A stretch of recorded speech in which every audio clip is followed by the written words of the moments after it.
అన్ని రంగాల్లో మన తెలుగువారు ఇవాళ మన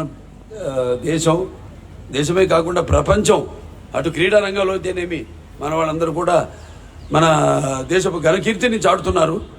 వాళ్ళందరూ కూడా ఈ సభాముఖంగా అలాగే జనని జన్మభూమిష్ట స్వర్గాదపి గరీయసి, ఎక్కడున్నా కూడా వాళ్ళు మన దేశాన్ని వాడు పుట్టిన గడ్డను మర్చిపోకుండా వాళ్ళు తమ పుట్టిన గడ్డకి వాడు రుణం తీర్చుకుంటూ ఆ ప్రాంతపు అభివృద్ధి కోసం వాళ్ళు కూడా ఎంతో పాటుపడుతున్నారు.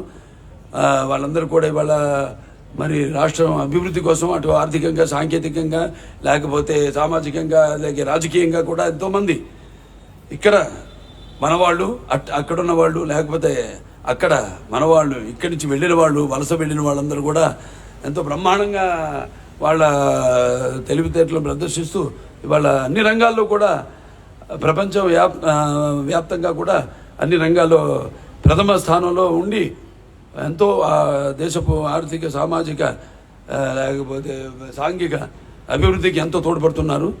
సో ఇవాళ మన అవసరం ప్రపంచానికి ఉంది.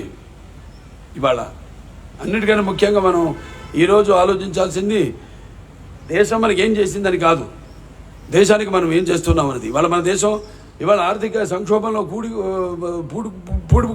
పూడిపోకుండా ఉందంటే ఇవాళ ఇంకా మన కాళ్ళ మీద మనం నిలబడుతున్నామంటే అది ఇక్కడున్న ప్రతి ఒక్కడి యొక్క తెలివితేటలు.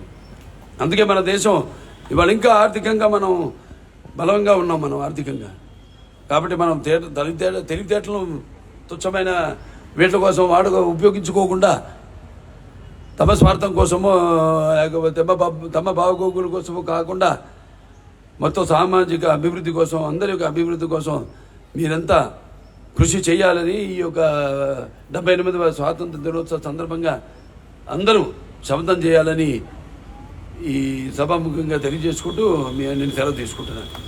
జై హింద్.